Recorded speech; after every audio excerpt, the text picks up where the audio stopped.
Welcome our speaker, Katharine Halpin.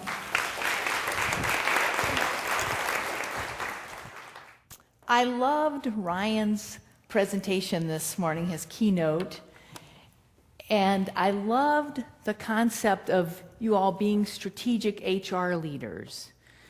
Because I don't know about you, but in my opinion, businesses are desperate for more of what I call strategic leaders.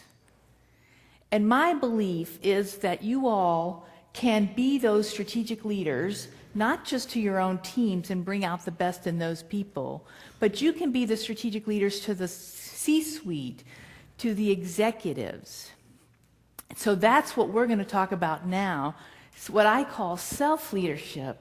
Before you can bring out the best in those C-suite people in your own teams, you have to put your oxygen mask on first. Think about the last time you were on an airplane, and think about what you were doing when they gave the safety announcement. Most likely you were not paying attention, right? You're getting your magazines, you're reading materials. Some people take their think time on an airplane, not paying too much attention to the safety announcements. But when you think about if there was something wrong with the plane, you would want to know, right? If the plane were on fire. So just pretend for a minute with me that the pilot comes on and the pilot says, "Please pay attention, the airplane is now on fire." Our flight attendants are going to give you some safety announcements. That's how I want you to listen to me today. This information is not rocket science, but it is so important to your career, to building winning teams in the HR organization and winning teams out there in the rest of the company, and especially at the leadership team level. If you want to be strategic and be the strategic leader to your leadership team, I'm going to give you the how of how to do that today. It's not rocket science, but it's so important. But first, I want to tell you a little bit about myself. So, as Heidi mentioned, I grew up in Vicksburg, Mississippi. That's on the Mississippi River, don't you know? A wonderful place to be from, having relocated 35 years ago. I went to work when I was 8 years old in my dad's CPA firm on Saturday mornings. And the reason he picked me out of his 5 children to come into the office with him is because I had, at about age 5, I had a conversation in my head. And that conversation went something like this. Somebody has got to make a few decisions around here. My parents were party people, and they were always looking for the next cocktail party. They turned our little birthday parties into cocktail parties. They turned Easter and Christmas into a cocktail party. So there wasn't a lot of structure and discipline and consistency in our household. And I had 3 younger siblings. When I was 5, they were 1, 2, and 3. And I just saw the need. I saw that leadership void, and I went to fill it. So my dad picked up on that, bless his heart, and he said, "Hey, you could come into the office with me today, and you could run the microfiche machine." So I started doing that, not every Saturday, but a lot of Saturdays. And then by the time I was about 12 years old, I was going in after school. And by the time I was 15, 16 years old, I was a key player in my dad's CPA firm.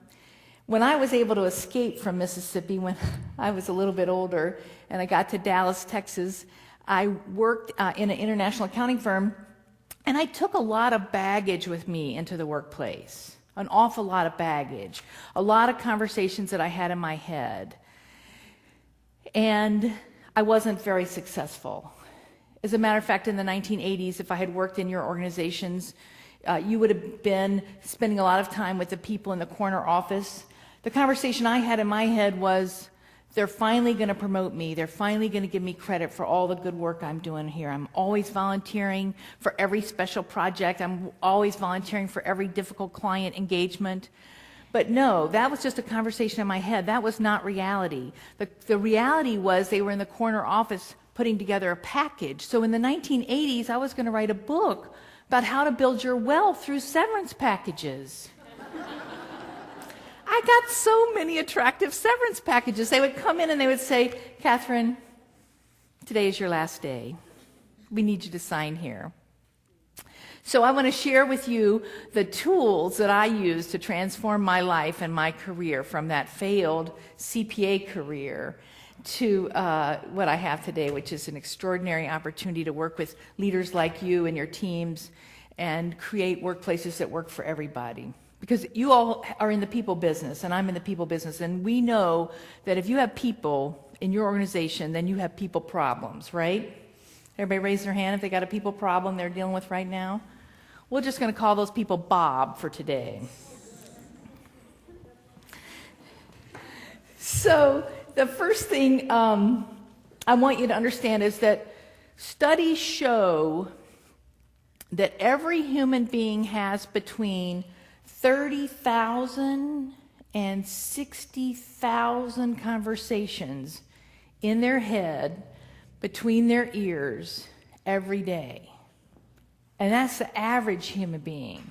So people that are trying to run big HR organizations, maybe be a department of 1 or 2, lots of hiring, lots of employee benefits, lots of administration, payroll administration, all of those factors that go into the jobs that you're faced with in your organizations where you have to be a jack of all trades.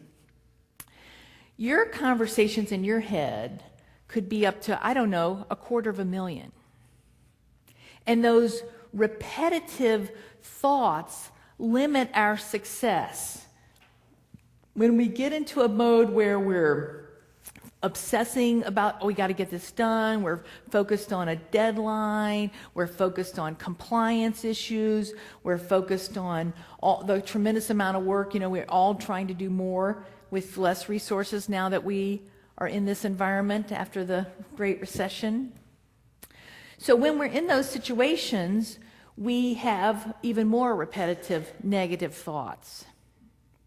I forgot to tell you that you have a little handout, and in that handout, there's a place for you to make some notes.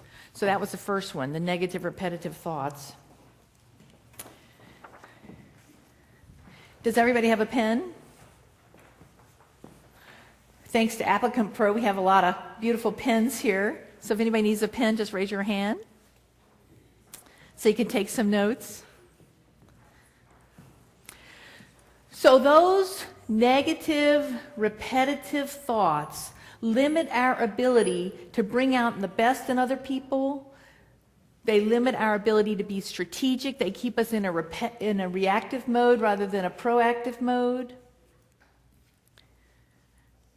They limit our ability to create environments where everybody steps up and brings their best self to the workplace. They limit our ability to throw people the ball in a way they can catch it. Ryan was talking about, you can't go into your boss and say, well, I want this tool because it's going to save me time, even 10 hours a week. That's not something that they're motivated by. They're motivated by, where are you going to get me more revenue, and where are you going to reduce my costs? How are you going to help me grow the value of my company by growing the value of my people?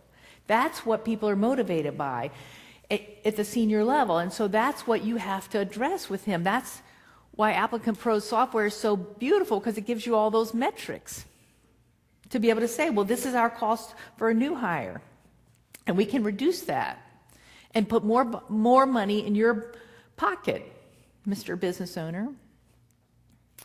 So the first key to the self-leadership concept is personal responsibility.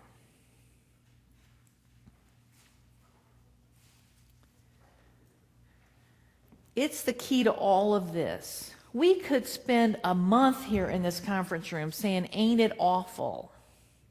Isn't it terrible that because of the recession, your HR department went from 7 people to 2 people? Isn't it horrible that you don't have the resources that you need to get your job done?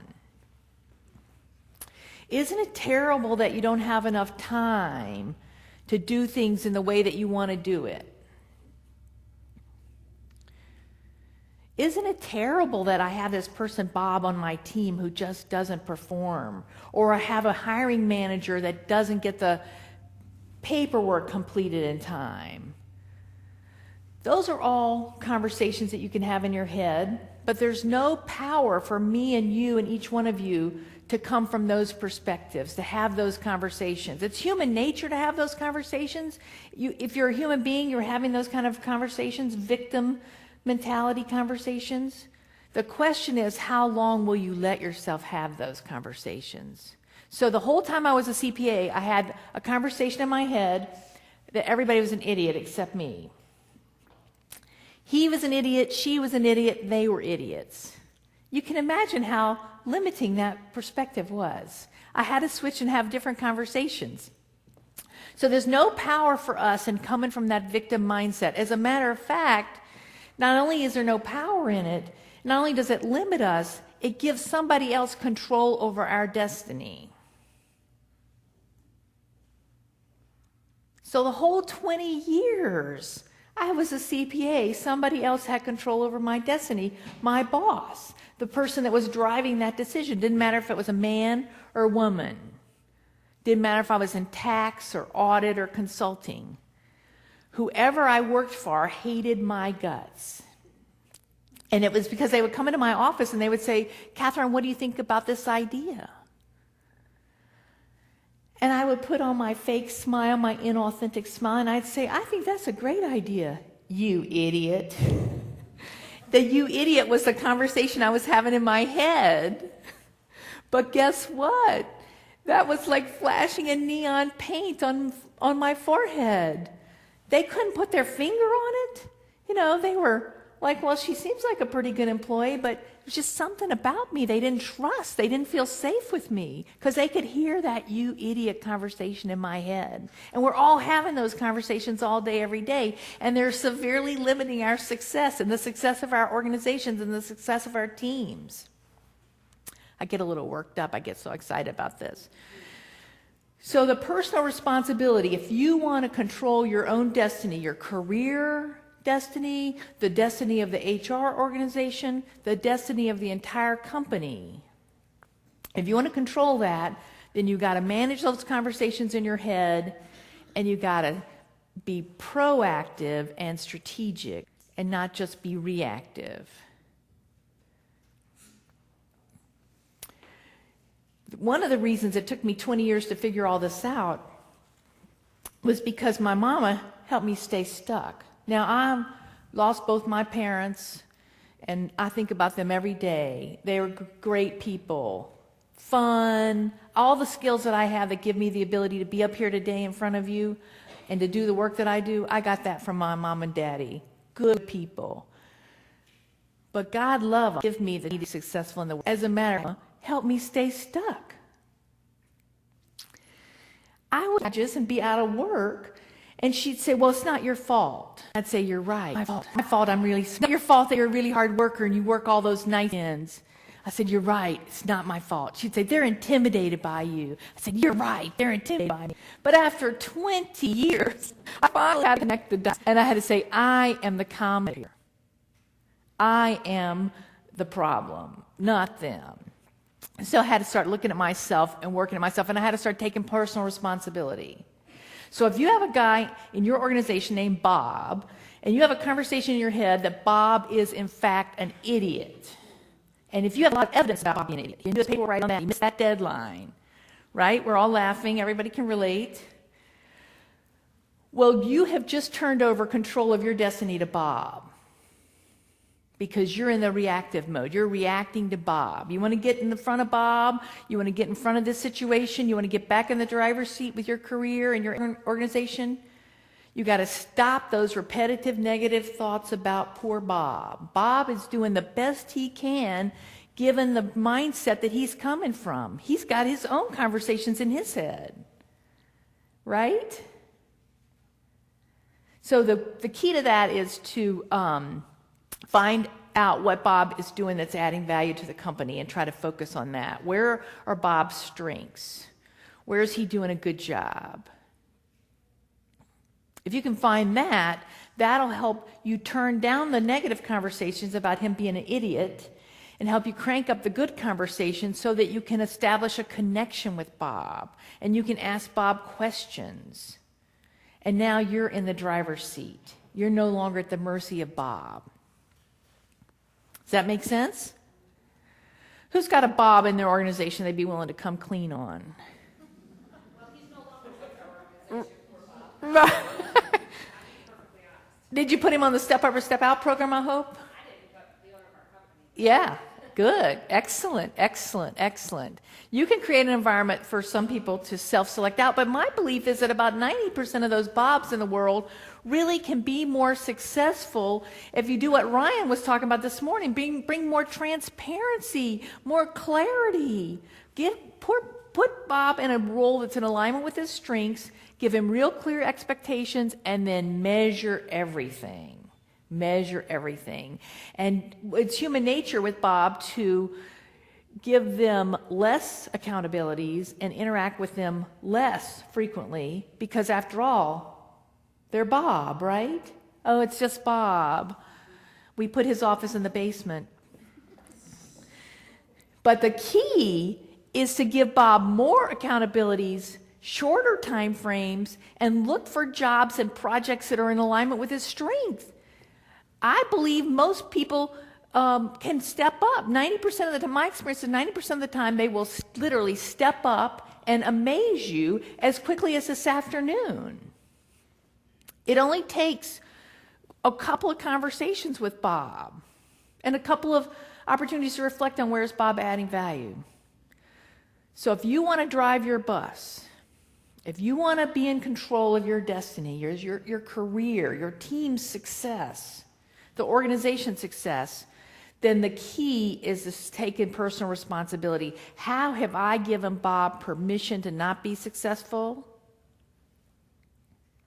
How have we not given Bob the structure to be successful?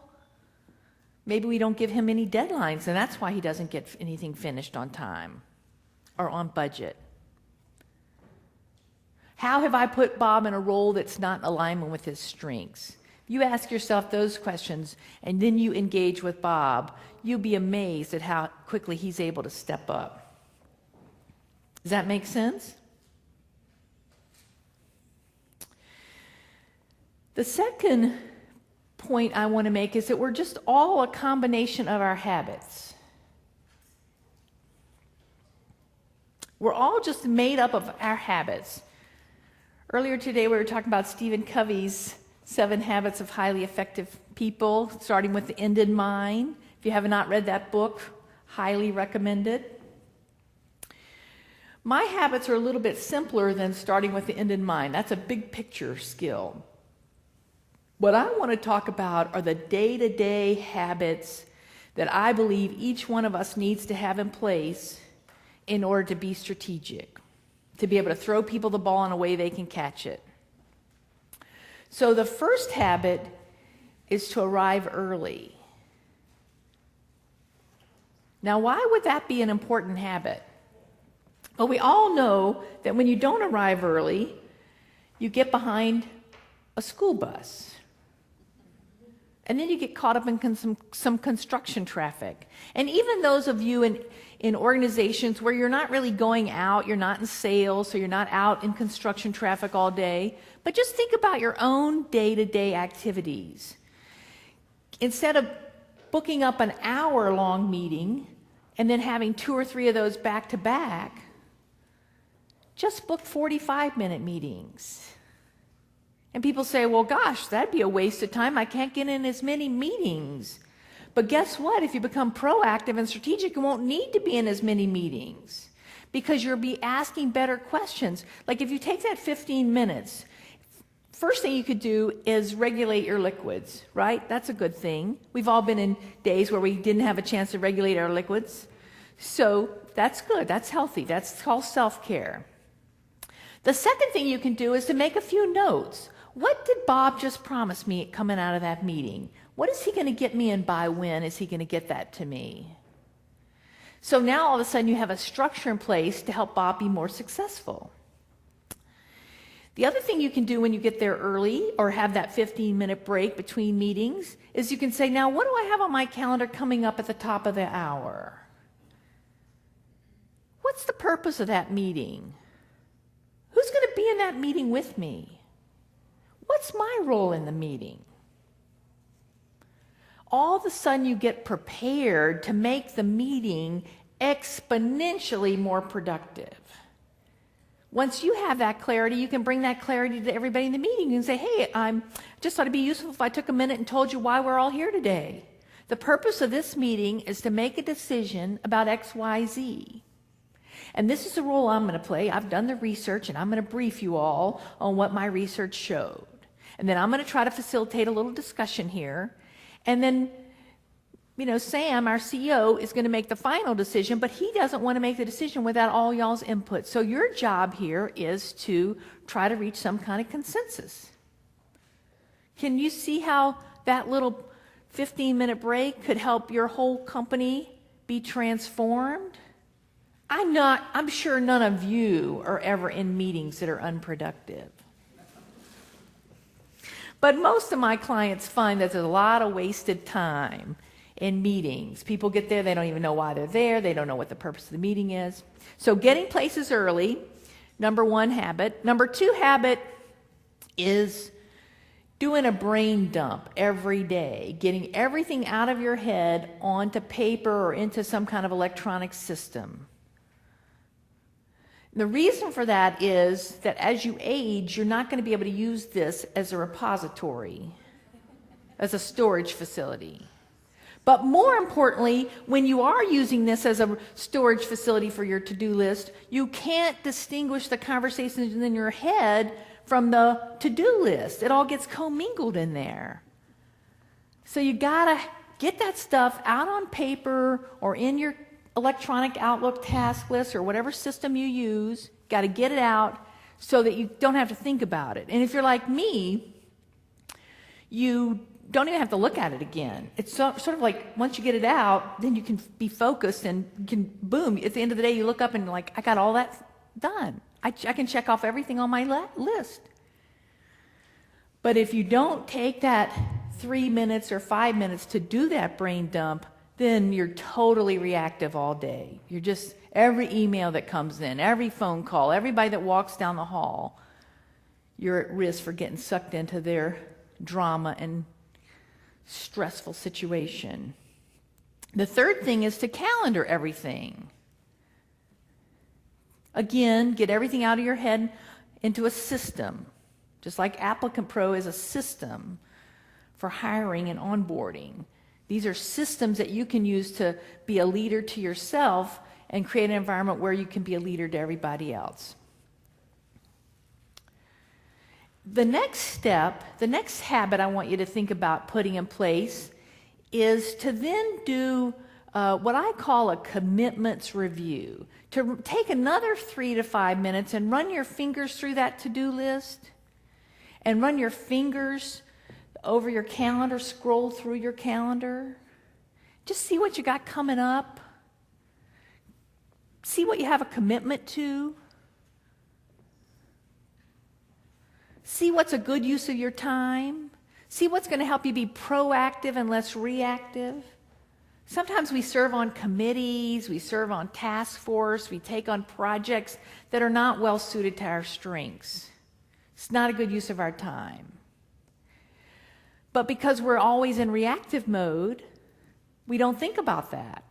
So if you take this build this habit in and take this time every day to run your fingers through that to-do list and run your fingers through your calendar, you are going to be amazed at what a genius you are. Because you're going to start to see, oh, I don't even need to be in that meeting. My person, Joanne, needs to be in that meeting. She's the subject matter expert on that topic. Or we don't even need to have that meeting. It's not time yet. We haven't done enough research. We're not in the decision-making mode yet.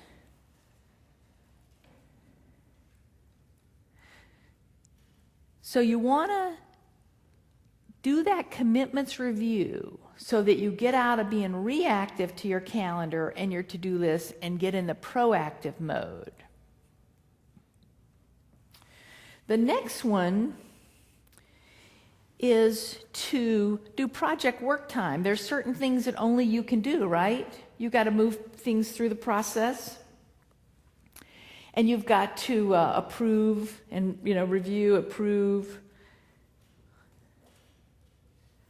You've got to read, analyze, assess. So the key is to have that time booked on your calendar as if it were an appointment with your CEO or an appointment with your payroll company, something really important. Because you have to get those things done. What's human nature is to not give ourselves that gift of time to do that, to block it off, put it as a formal appointment, and then guess what? It gets pushed to late in the afternoon, early evening. We're not our best selves. We're not thinking strategically. We're just trying to white knuckle and push through. Nothing wrong with that approach, but you're not going to bring your best self, and you're not going to create the environment for the rest of the participants to bring their best selves when you're in that mode.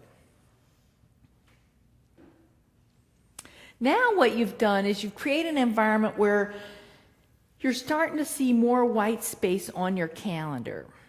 The first day or two that you're doing this, you're going to free up 30 minutes to an hour. But if you do this consistently, in a week, you're going to free up like a half a day a week on your calendar. If you do these practices every day consistently, within a week, you're going to have eliminated, 3 to 5 hours worth of work that would have landed on your desk. And you've either postponed it because it wasn't the right time, you've delegated it more effectively, you've dumped it because it's just not in alignment with the strategic priorities of the company, it's not the right time. You're going to have more awareness about what's important and what's not important, and you're going to be able to get that white space on your calendar. Now, if you do this consistently, week in, week out, within months, you're going to be shocked and amazed. People free up whole days a week on their calendar. And now, I don't want you to just file your fingernails, although there are some great little fingernail files over there in that time. What I want you to start thinking about at that point is to take what I call think time. Again, think time is where you coach yourself to be more strategic. So one kind of think time is problem-solving think time. When you have a free hour, you close the door to your office, you go to a conference room someplace else in the building, or if you don't have either of those options, you stop at Starbucks on the way in, or you stop at Starbucks on the way home. You find some time where you can have some quality solitude to think strategically and solve some kind of problem. And you take a blank legal pad or you take your iPod and you say, how in the world are we going to solve problem XYZ?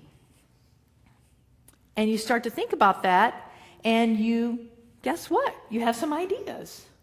And at the end of 20 minutes or 45 minutes or 60 minutes or an hour and a half, whatever kind of time you have, at the end of that, you're going to have ideas. And some of them are going to be good ideas.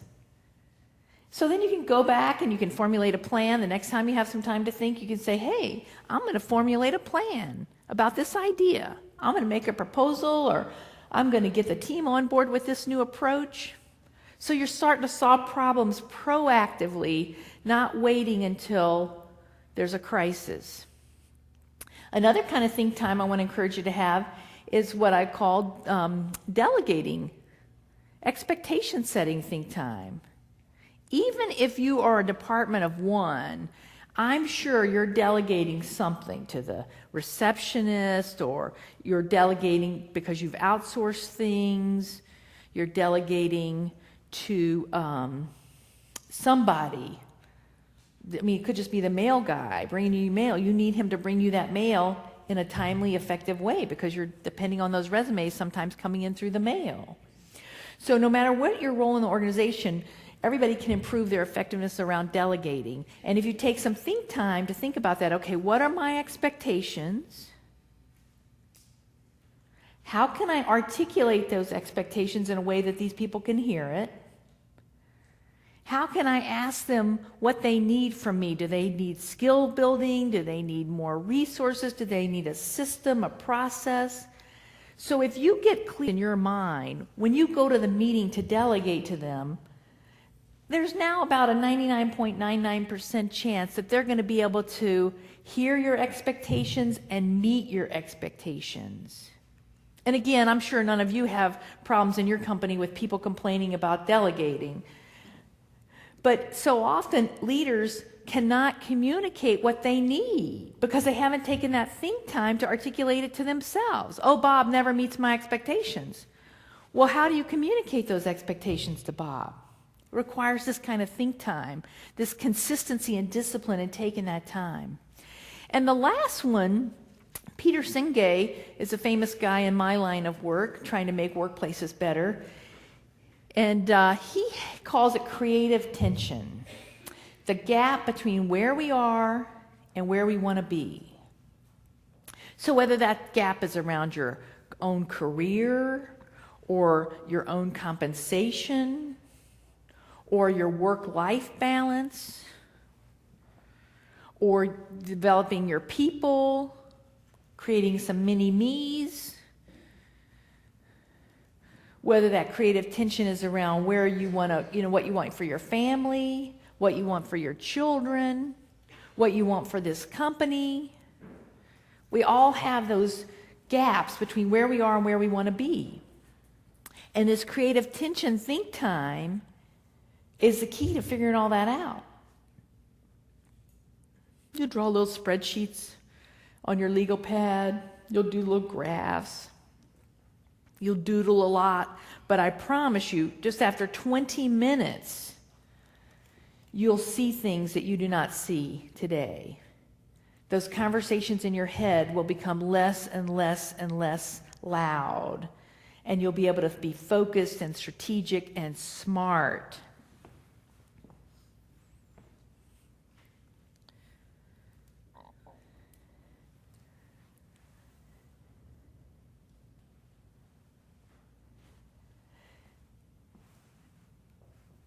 I had some really good habits that I developed early on, and I had a lot of bad habits that I learned from my dad working in his CPA firm. I say it took me 25 years to unlearn the bad habits like working nights, working weekends. Not good. My perspective when I was in environments that encouraged that and supported that, or even a few that didn't and I still did it, my perspective was so narrow. I could not see the forest for the trees.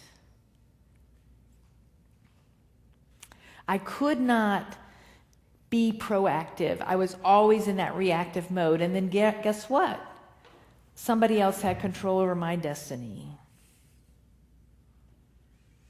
So journaling was one of the tools that I used to grow myself and to gain more awareness. And that creative tension think time is like journaling. What do I want? How in the world am I going to create that?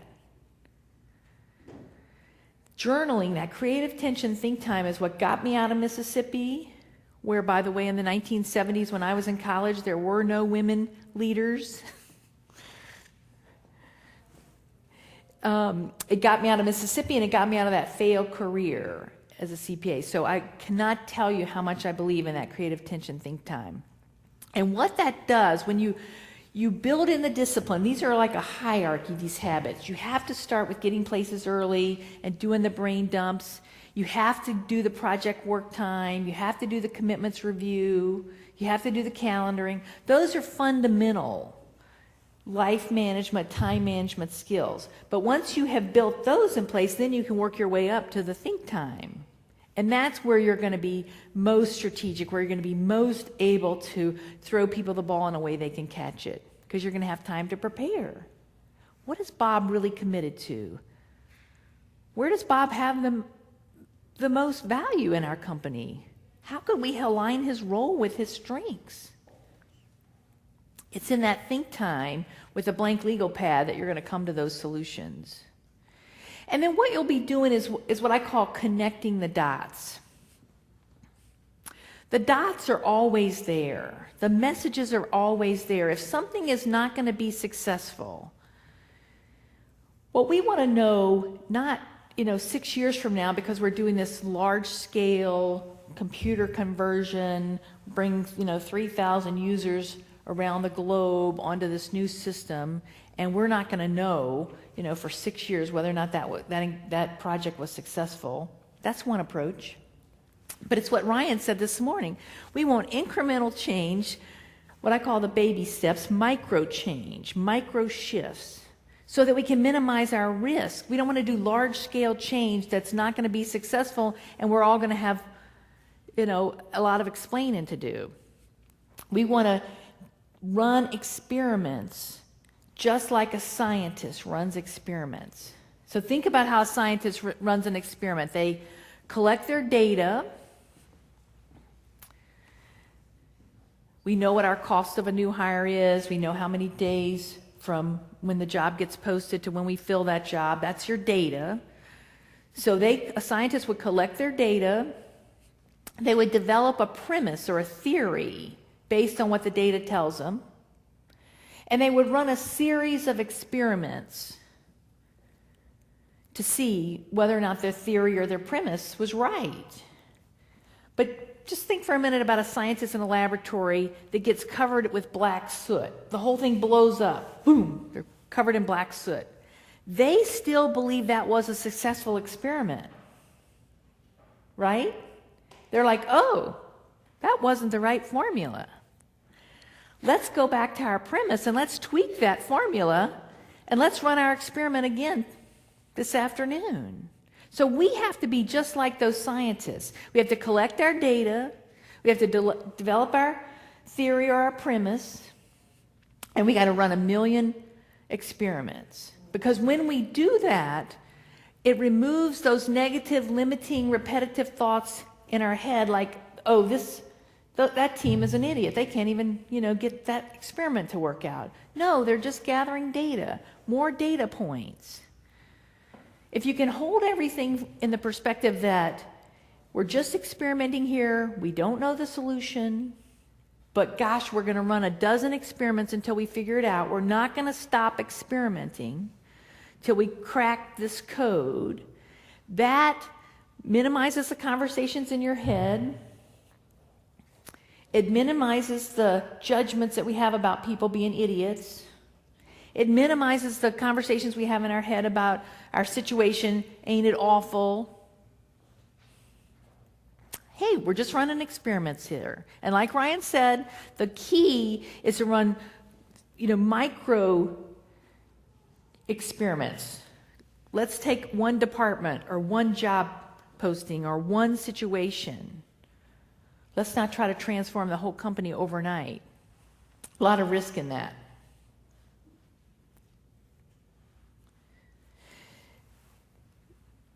If you can connect these dots, you're going to be more mindful, you're going to be more aware,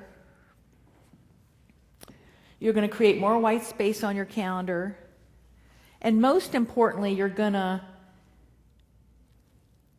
be able to bring out the best in other people. You're going to be a leader to yourself first and foremost, and then it's going to be easier for you to be a leader to other people.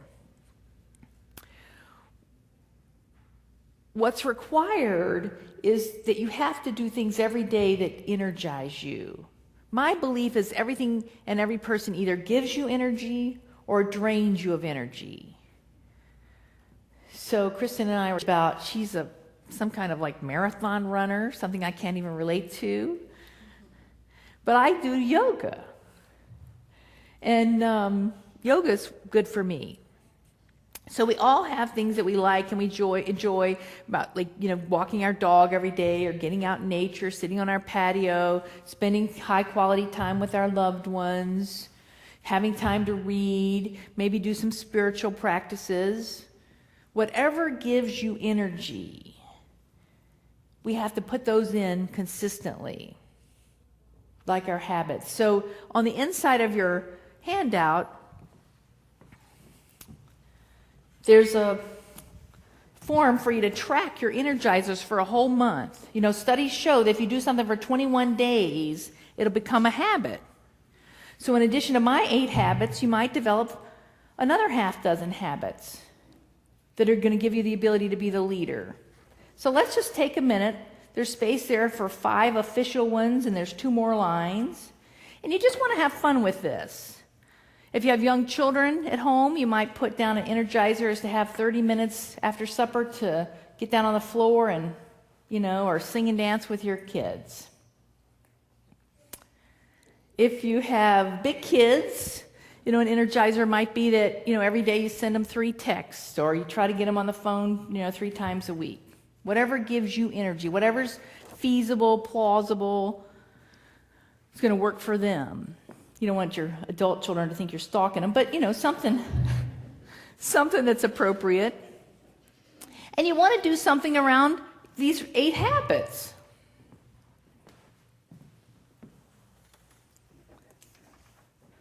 So think about which ones resonated for you.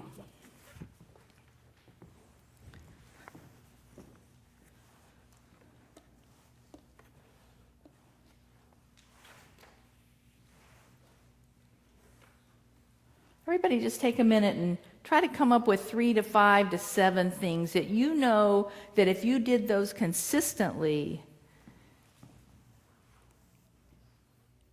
you would be on top of your game. You'd have more mental clarity, you'd have more awareness, more mindfulness. You would know that you were going to be able to have the long-term strategic big picture perspective. You are going to be able to see the forest and the trees, not just the trees. Not be like Katharine looking at life through a pinhole because your perspective is so narrow.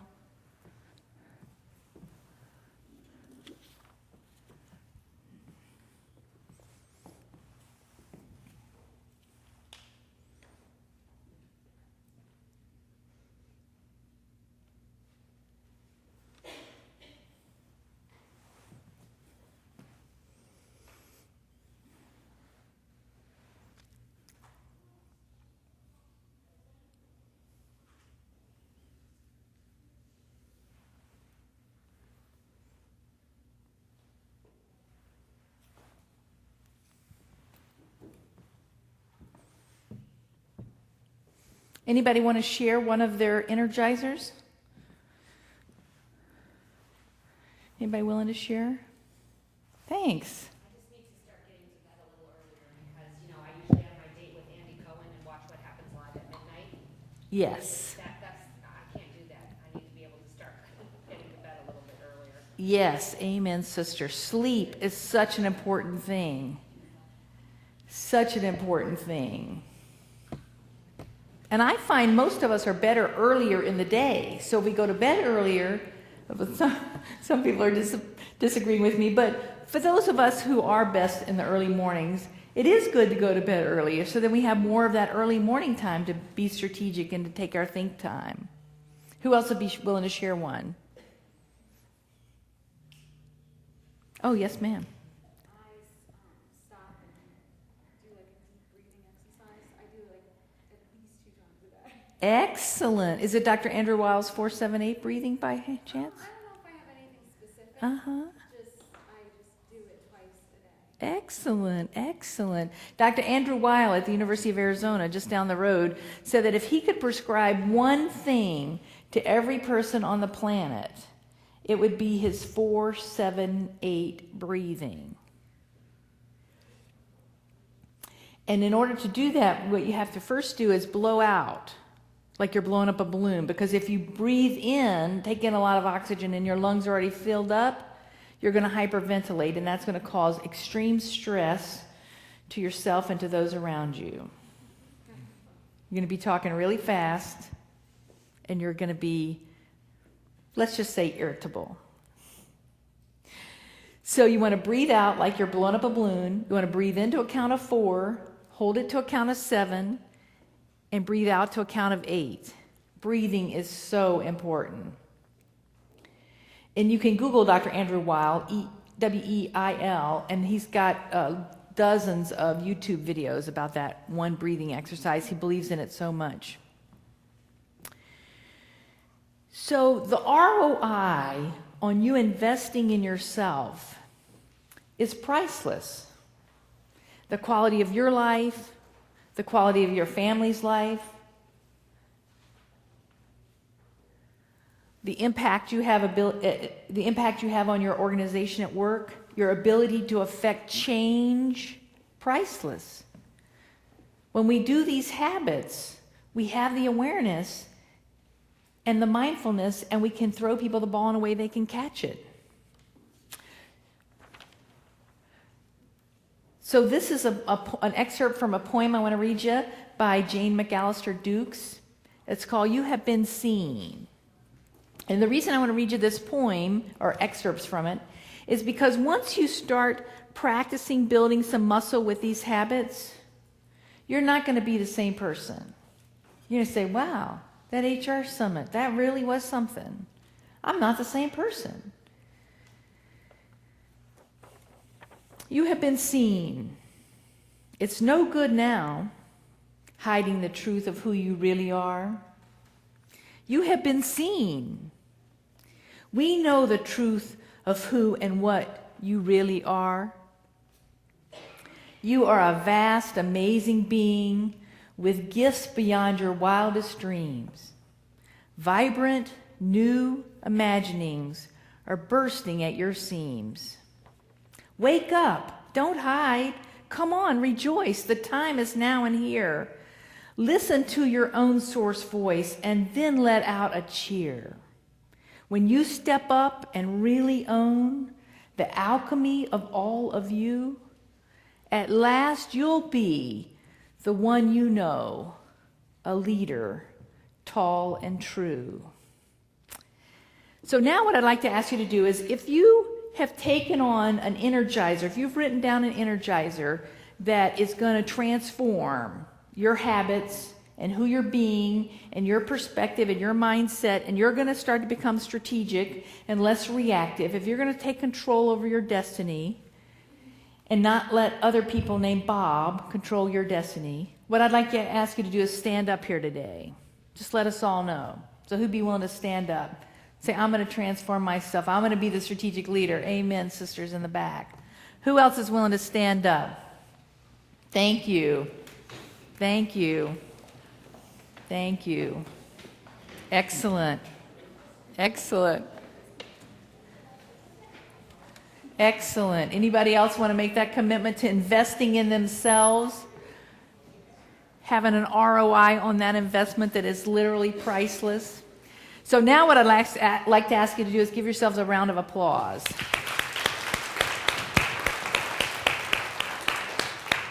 And thank you so much for letting me be here with you today.